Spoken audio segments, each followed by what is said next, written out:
En esta oportunidad nos complace anunciar la presentación del KTH Royal Institute of Technology.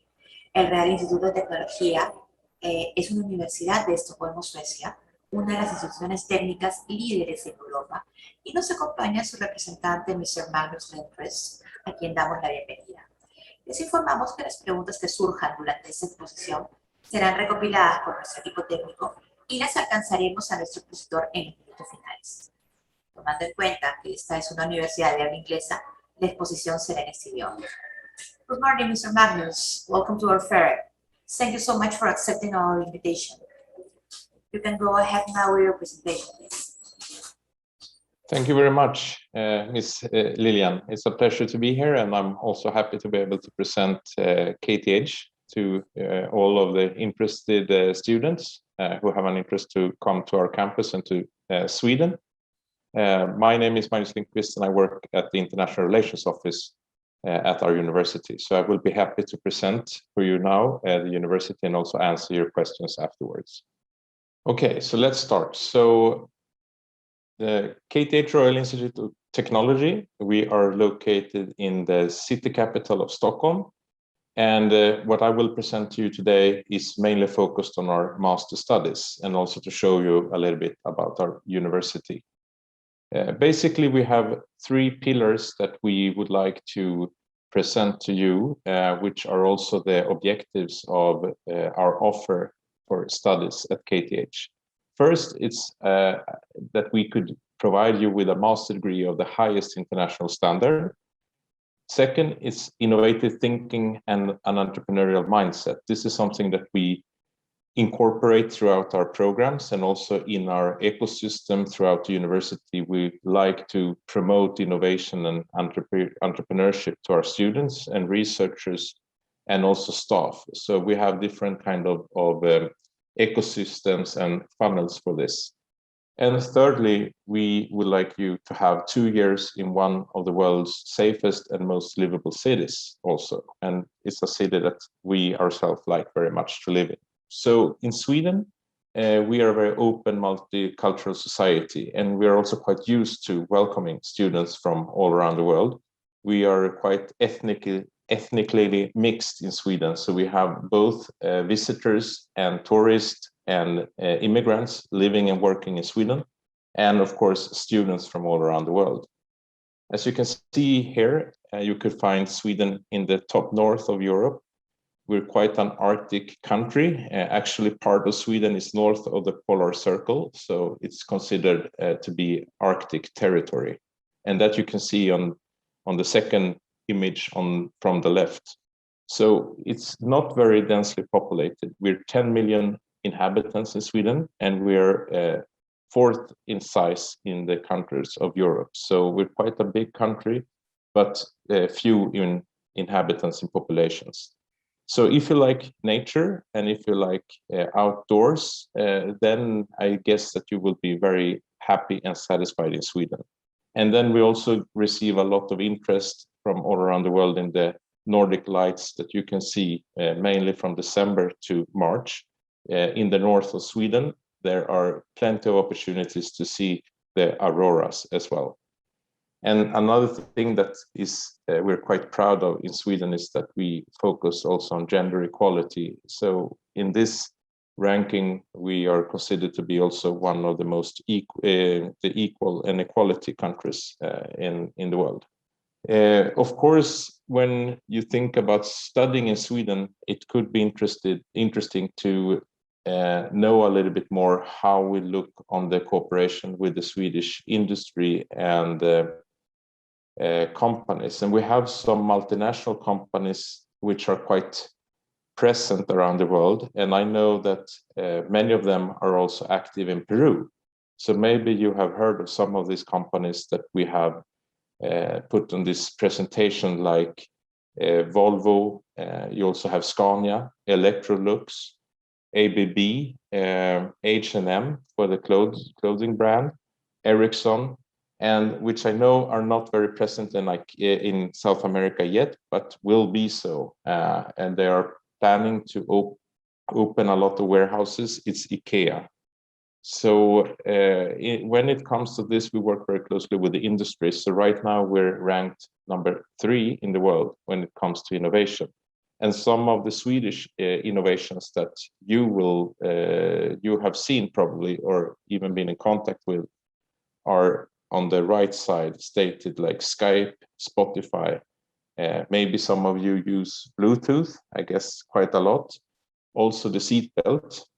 And then we have more modern innovations that are the Candy Crush and Minecraft. If I just say some few words about Stockholm, it's the city of Sweden, and it's also our business and innovation center. And Stockholm is usually considered one of the safest cities in the world, and also ranks quite highly on the most livable city in the world. When you come to Sweden, we will provide you with housing. We will offer you housing through our accommodation office. And we have also some discounts for students when it comes to public transportation. And we also offer international students with insurance. So we have done a budget where we try to get an overview of the most normal and costs that you will have during your stay in Sweden.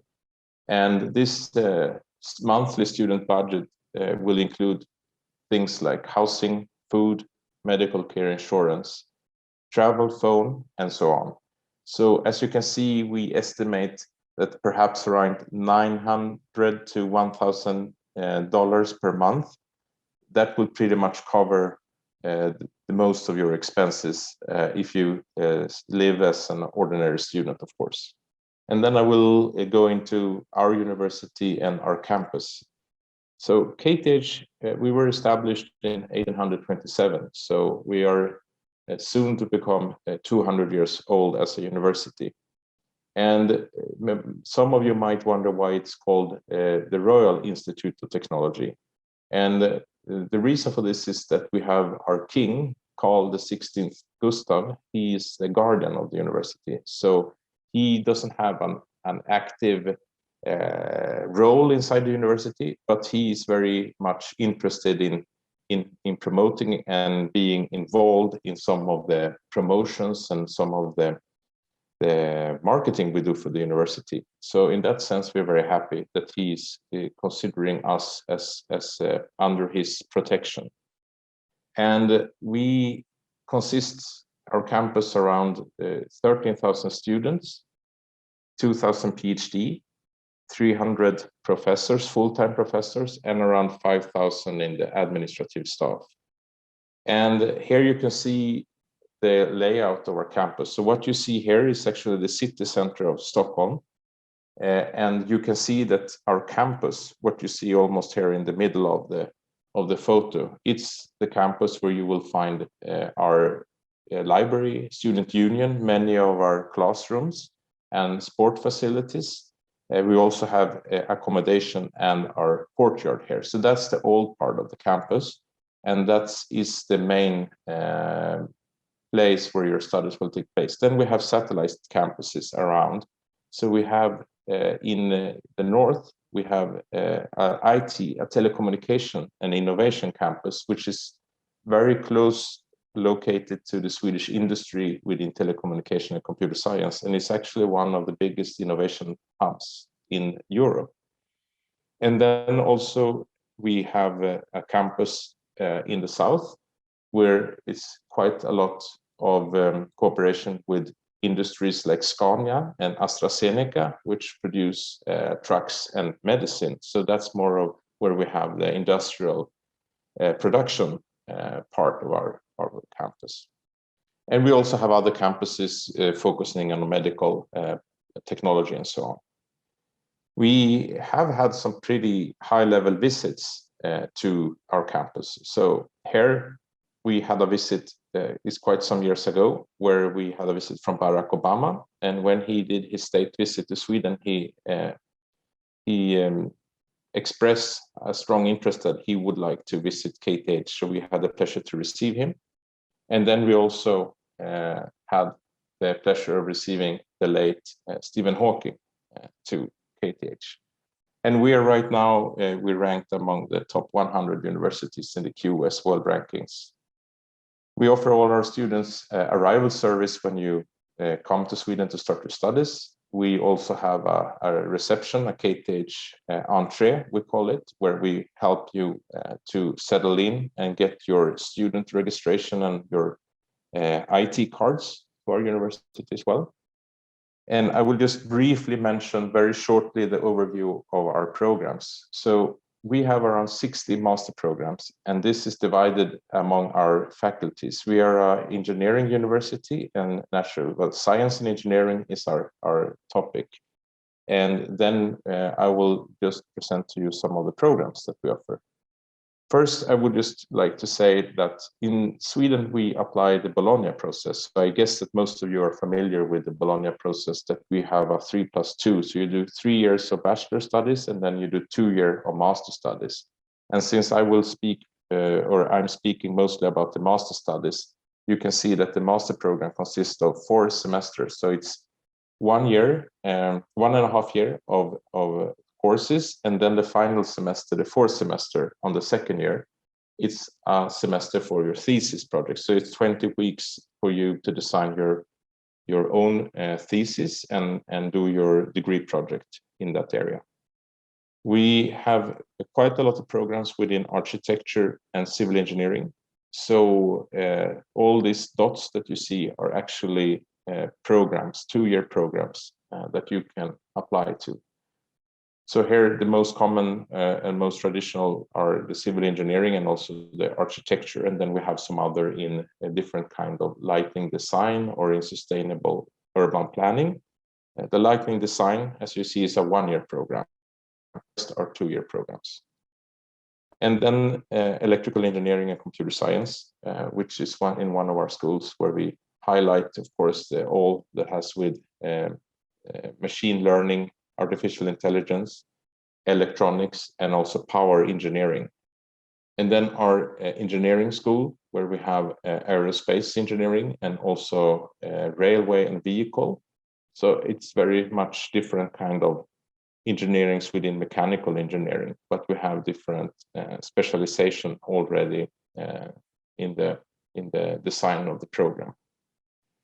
And then we also offer engineering sciences in chemistry, biotechnology, and health that you can see here. So we have the more chemistry part, and then we also have the engineering sciences in health. And all of these programs are, of course, available on our webpage as well. Industrial engineering, here it's quite a lot of focus both on production, mechanical engineering, but also on focus on innovation. So here you can also find, and on our webpage, you can read more about each one of these programs. I would also like to say that we have some joint programs that we offer at KTH. So we work within the framework of the EIT, it's called the European Institute of Innovation and Technology. And these are double degree programs where you do 1 year, for example, at KTH, and 1 year in another university in Europe. And we have several of these programs, but one of the programs that we offer is in InnoEnergy. So this is a program where we offer several tracks within sustainable energy and renewable energy. And I can also recommend you to check the webpage. This is a program in their own right. So they have many universities connected to this platform. But if you're interested in studying at KTH, you can do so as well through this European initiative. And they also have some scholarships and an application process that is separated from the application process to KTH. So you can apply both to KTH and the scholarships that we have and through the Swedish government. And then you can also apply to similar programs, usually within the EIT, but through their own admission portal. Going back to KTH, here you can see that our admission requirements are quite straightforward. We would, of course, like you to have finished your bachelor degree, or I think in Peru it's called pregrado. And then you also need to show an English proficiency. So we recommend in general a TOEFL or IELTS English proficiency. And here you can also see the webpage kth.se/master that you could find all the programs that you could have an interest in. The tuition fee that we have for next year is around $34,000. That is, it could sound like a lot, but it's for the full 2-year program. So it's important that that's a complete cost for all the courses and the registration and everything. And we also, of course, have insurance within this price. And I would just like to round up or sum up this, that also to say that there are some scholarship that you could find. We have our own scholarship that we offer. Then we have through from the government. And then, of course, you have external scholarships. We have had students coming to KTH with the help of Pronabec, which we are very happy to have a close dialogue with Pronabec, because we know that they really supply and enable the students to be able to study abroad. And here, just to highlight the deadline. So you can apply to us until the 15th of January. That is our application deadline. And you will find within the KTH webpage, you will find the instructions on how to apply with the links and everything. I will not go through this so much, just to say that we have a very good rate of employability. After you finish your education at KTH, most of our students, almost all of the students, get a job within their field of interest, with industry or within research as well. And here is just a page if you would like to follow us on our social channels more, or if you would like to interact with us. I will end with this slide just to see that we have the Facebook and Instagram. And you can, of course, also ask any questions that you want. You can mail us as well. And actually, the email that you should use, it's not stated here. It's info@kth.se. But you will find this on the webpage and also on the Facebook account that we have. So I will finish there, and thank you very much for listening. Magnus, thank you so much for your presentation. I have a couple of questions for you. I'll write it down. Can you please turn your camera on? Yes, of course. I have a question for you in the chat. Okay, so I see the questions here. Any advice for applicants who want to have a better option to have a letter of acceptance for a master's degree? Well, in general, of course, we don't handle so much, or we don't look at GPA scores or at notes, particular notes, grades that you have specifically. What we try to do is that, of course, we will compare students based on the grades for all the students who have applied to the same program. But we also try to get an overall picture if the students have any particular interest, why you would like to study the program that you chose at KTH. So, for example, these themes, I could just say in general, if you have a strong interest in sustainability, in entrepreneurship and innovation, it could be good to state that and to show that you have been doing either some kind of work within these themes, topics, or that you have studied courses related to sustainability and innovation. I mean, this is in general, these just examples. There are other examples that you can highlight in your application, but this just to say that it's not only the grades that are important. It's also to try to show that you have a particular interest in coming to KTH and to Sweden, and what you would like to use your education to after your studies. Yeah, and I see there is a second question here also. It was related to what I said about the GPA.